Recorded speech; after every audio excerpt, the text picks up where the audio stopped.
السلام علیکم، میرا نام حماد علی ہے۔ آج 7 اپریل ہے اور اتوار کا دن ہے۔ کل سے اب تک کی جو ڈیولپمنٹ رہی وہ آپ لوگوں سے شیئر کرتا ہوں۔ سب سے زیادہ نیوز جو آج میں جس پہ بات کرنے والا ہوں وہ عمران خان کے حوالے سے ہے، ان کی پارٹی پی ٹی آئی کے حوالے سے ہے۔ اسٹارٹ کرتا ہوں کیونکہ خبریں زیادہ ہیں۔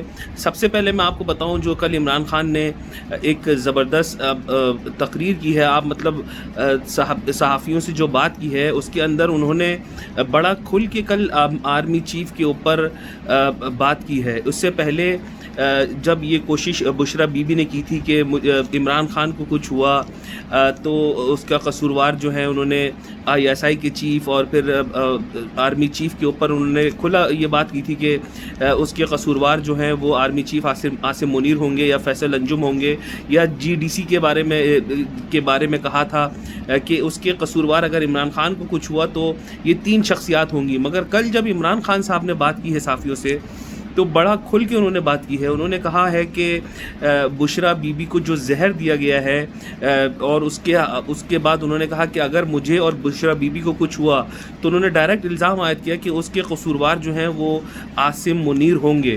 انہوں نے یہ بھی کہا کہ لندن پلان جو تھا جو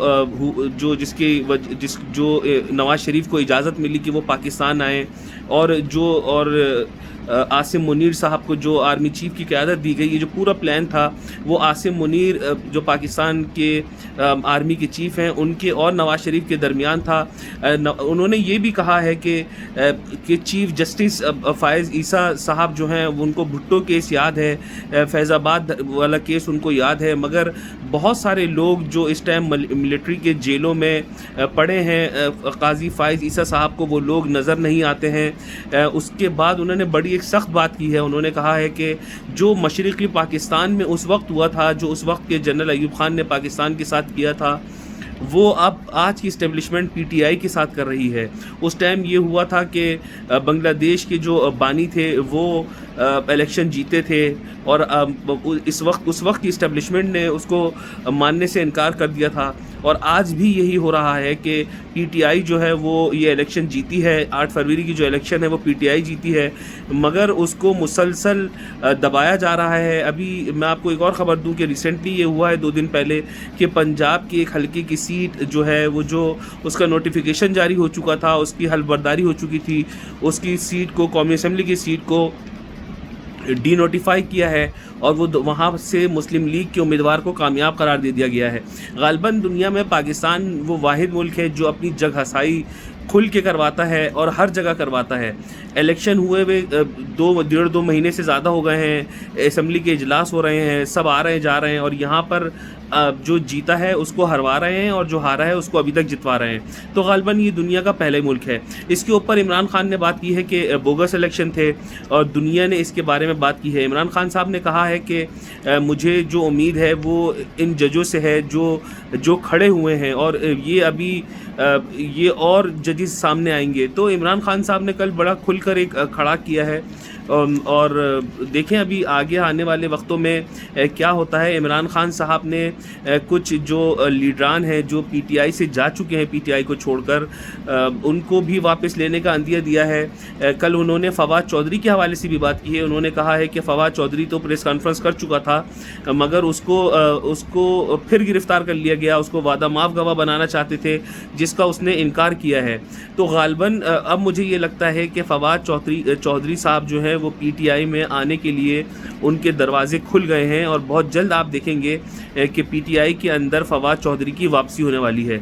اس کو پی ٹی آئی کو لے کر کل علی زیدی نے بھی ایک ٹویٹ کیا ہے، اور انہوں نے کہا ہے کہ اسٹیبلشمنٹ سے جتنی ملاقاتیں ہوئی ہیں میری وہ سب خان صاحب کے علم میں تھیں، اور میں وقت آنے پر ساری چیزیں بتاؤں گے کہ کون منافق ہے اس پارٹی کے اندر، کس نے مجھے باہر کرنے کی کوشش کی ہے، بس میں خان کے آنے کا ویٹ کر رہا ہوں۔ یہ علی زیدی صاحب ان ارلی بندوں میں ہیں جنہوں نے پکڑ دکڑ کے خوف سے پریس کانفرنس کی تھی.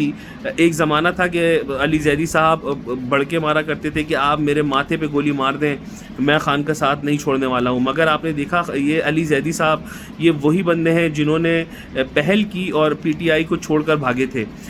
عمران خان صاحب نے کہا ہے, جو عمران خان صاحب نے کہا کہ میں جو پارٹی چھوڑ کر گئے ہیں ان کو واپس لینے کا اشارہ دیا ہے, مگر انہوں نے یہ بھی کہا ہے کہ جو کسی اور پارٹی میں شریک نہیں ہوئے تھے.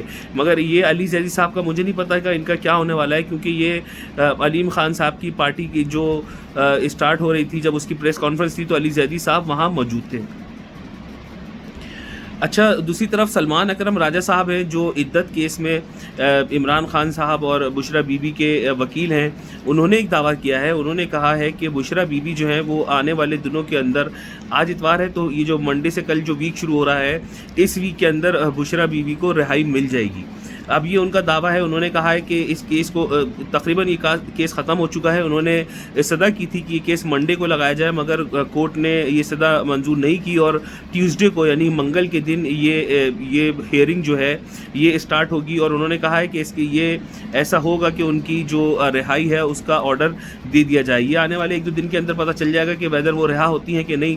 مگر جو اب تک کے حالات ہیں, جو عمران خان صاحب کی سیکیورٹی کے بارے میں نیوز آئی ہے, آج جنگ اخبار نے بھی میرے خیال میں اس میں یہ بات کی ہے کہ عمران خان, یہ لاہور ہائی کورٹ میں بھی یہ چیز پیش کی گئی ہے کہ عمران خان صاحب کی سیکیورٹی کے اوپر تقریباً 12 لاکھ روپے خرچ ہو رہے ہیں, جس کے اندر CCTV جو کیمرے ہیں ان کے وہ 5 لاکھ روپے وہ الگ ہو رہے ہیں, خرچ ہو رہے ہیں. اس کے علاوہ عمران خان صاحب کی جو سیکیورٹی ہے اس کے اوپر 12 بندے تعینات ہیں, جس کے اندر 2 آفیسرز ہیں. اس کے علاوہ میڈیکل کی ایک ٹیم ان کے لیے مخصوص ہے. اس کے علاوہ جو کھانا بنتا ہے اس کی باورچیوں کی ایک ٹیم ان کے لیے مخصوص ہے. یہ لاہور ہائی کورٹ میں پیش کیا گیا ہے. مگر دیکھیں, جتنا بڑا نام ہوتا ہے مشکل ہوتا ہے کہ ان کو جیل کے اندر رکھا جائے. آپ نے دیکھا نواز شریف کس طرح جیل سے نکال کر انگلینڈ چلے گئے, ان کی طبیعت خراب ہو جاتی ہے جیل کے اندر. شہباز شریف نکل گئے, اس کے بعد مریم نواز یا مریم صفدر کہہ لیں آپ, وہ نکل گئیں. تو عمران خان بھی اب مجھے لگتا ہے کہ آنے والے وقتوں میں وہ جیل سے باہر آتے ہوئے نظر آ رہے ہیں. کل جو بیان دیا ہے عمران خان صاحب نے, ہو سکتا ہے اس کے کچھ افیکٹس آئیں, مگر غالباً گمان یہ ہے کہ عمران خان جو PTI کے رہنما ہیں وہ جیل سے بہت جلد باہر آنے والے ہیں. اچھا, جو میں نے آپ لوگوں کو ڈے بیفور یسٹرڈے ایک بات بتائی تھی کہ یہاں پر گارڈین اخبار کے اندر ایک نیوز چھپی تھی اور اس کے اندر کہا تھا کہ انڈیا جو ہے وہ را جو ہے وہ پاکستان کے اندر کارروائیاں کرتی ہے, اور اس کا جو انڈیا کا را کا جو سیل ہے وہ نریندر مودی کے جو آفس ہے وہاں سے آپریٹ کیا جاتا ہے. اس کو کل انڈیا کے وزیر نے آ کر, وزیر داخلہ نے وہاں پر آ کے بیٹھے ہیں اور انہوں نے کہا ہے کہ ہم ایسا کرتے ہیں اور ہماری سلامتی کو جس سے خطرہ ہوگا کسی بھی پاکستانی سے تو ہم ایسا ہی کرنے والے ہیں. دیکھیں آپ, کل پاکستانی, آج خواجہ آصف نے کوئی بیان دیا ہے شاید اس کے اوپر کہ ہم اس کی مذمت کرتے ہیں, مگر آپ دیکھیں یہ وہی پاکستان ہے. جب انڈیا نے پاکستان کے اندر حملہ کیا تھا تو پاکستان نے گھس کر انڈیا کو یہ باور کرایا تھا, ان کے اوپر اٹیک کیا تھا, اور وہاں جو آرمی چیف وہاں موجود تھے وہاں پر ایم کر کے اس کو لاک کر دیا گیا تھا. تو یہ سب پاکستان نے کیا تھا. مگر اب حالات یہ آ گئے ہیں کہ جو پاکستان ہے وہ خالی مذمت پہ گزارا کر رہا ہے, اور یہ ابھی تک خالی مذمت ہی ہوئی ہے. دیکھیں آگے پاکستان کا ریئیکشن کیا ہوتا ہے اس خبر کے اوپر. دوسری طرف سیکیورٹی فورسز نے جو پنجکور کے علاقے میں آپریشن کیا ہے, وہاں پر 12 دہشت گردوں کو مارا ہے. اس کے علاوہ جو اسرائیل کے حوالے سے جو نیوز ہیں, جو بہت زیادہ میں آپ کو روزانہ ہی تقریباً بتاتا ہوں کہ اتنے بندے مار دیے, اتنے بندے شہید کر دیے. کل پھر اسرائیل نے ایک حملہ کیا ہے جس کے اندر 46 بے گناہ فلسطینیوں کو شہید کیا گیا ہے. مگر اچھی خبر یہ ہے کہ کل حماس نے ریٹیلیشن کی ہے اور یہودیوں کے کوئی 14 فوجیوں کو واصل جہنم کیا ہے. اور یہ کارروائیاں خان یونس کے علاوہ غزہ اور قریب کے رفح کے علاقوں میں کی گئی ہیں, اور جو عرب میڈیا ہے وہ اس کو بہت زیادہ ہائی لائٹ کر رہا ہے. ایک خبر جو بہت زیادہ UK کے اندر سرکولیٹ کر رہی ہے وہ جنگ کے ایک جو رپورٹر ہیں مرتضیٰ علی شاہ, ان کے لیے یہ بات آئی ہے کہ وہ را کی ہٹ لسٹ کے اوپر ہیں، اور یہ رپورٹ دی ہے سکھوں کی خالصتاً تنظیم ہے جو علیحدگی پسند تنظیم ہے، اس کے ایک رہنما نے یہ بات کی ہے کہ مرتضیٰ علی شاہ جو جیو کے رپورٹر ہیں، انہوں نے خالصتاً تحریک کو یو کے اندر جس طرح سے کور کیا ہے، اس کو لے کر انڈیا کی جو آئی ایس آئی ہے وہ ان سے بہت سخت خفا ہے، اور ان کو ٹاپ لسٹ پہ رکھا گیا ہے، یعنی کہ ان کو یو کے اندر خطرہ ہے۔ تو اس کو لے کر مرتضیٰ علی شاہ صاحب نے اسٹیٹ ڈپارٹمنٹ جو میٹروپولیٹن ڈپارٹمنٹ ہے اس کو انفارم کر دیا ہے، اور ان کی میرا اپنا خیال ہے کہ یو کے اندر سیکیورٹی جو ہے وہ تھوڑی سی پاکستان سے تھوڑی سی زیادہ ہے، مگر جب یو کے والے چاہیں جس کو چاہیں وہ مارنے کے لیے اسسٹ کرتے ہیں، جس طرح آپ نے الطاف حسین کے جو ساتھی تھے عمران فاروق صاحب، ان کا مرڈر وہاں دیکھا ہے۔ اس کے علاوہ بھی بہت سارے لوگ ہیں جو وہاں پر انگلینڈ کے اندر مارے جاتے ہیں، اور ایسا نہیں ہے کہ یو کے کی جو ایجنسی MI5 ہے، دنیا کی بڑی ایجنسیوں میں جس کا نام آتا ہے، اس کو یہ چیز معلوم نہ ہو۔ شاہد آفریدی کے حوالے سے بہت زیادہ نیوز رہتی ہیں کہ شاہد آفریدی صاحب جو ہیں وہ سیاست میں آ رہے ہیں، جا رہے ہیں، مگر کل آفیشلی شاہد آفریدی کو شہباز شریف نے 2 وزارتوں کی پیشکش کی تھی، جس کے اندر اسپورٹس اور یوتھ کی وزارت تھی، مگر شاہد آفریدی صاحب نے یہ کہہ کے منع کر دیا ہے کہ میں اپنی جو آرگنائزیشن ہے میں اس پہ فوکس کرنا چاہتا ہوں۔ میرے خیال میں بہت زیادہ شاہد آفریدی صاحب کو سوشل میڈیا کے اوپر بہت زیادہ سخت تنقید کا سامنا تھا، جس کی وجہ سے شاہد آفریدی صاحب نے یہ فیصلہ لیا ہے کہ وہ سیاست کے اندر قدم رکھنے نہیں جا رہے ہیں۔ اچھا جی، پی سی بی کے حوالے سے میں آپ کو بتاؤں کہ پی سی بی نے گیری کرسٹن کو، جو ساؤتھ افریقہ کے اوپننگ بیٹسمین رہ چکے ہیں اور انڈیا کے کوچ بھی رہ چکے ہیں گیری کرسٹن، ان کو، اور جیسن گلسپی جو ہیں وہ آسٹریلیا کے جو فاسٹ بالر تھے، ان دونوں کو کوچ بنانے کا فیصلہ کر لیا ہے۔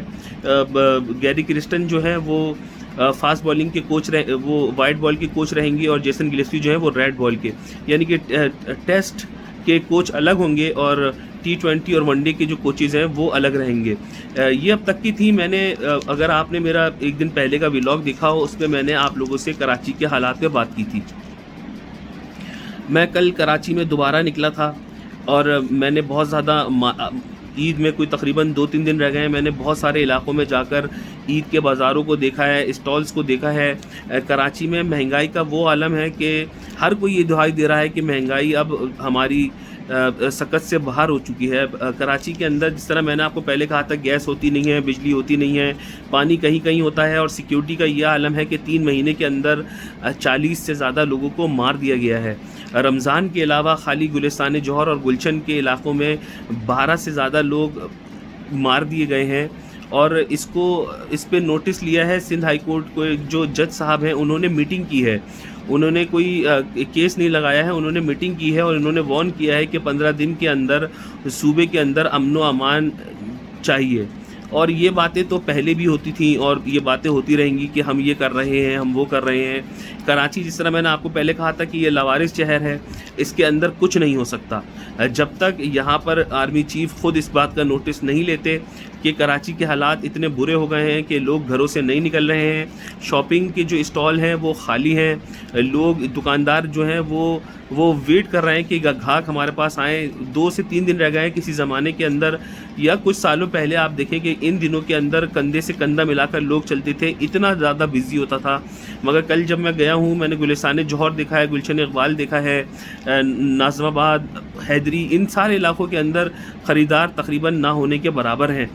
تو حکومت سے، آرمی چیف سے یہی التجا ہے کہ پلیز کراچی کو دیکھیں، کراچی کے حالات کا نوٹس لیں۔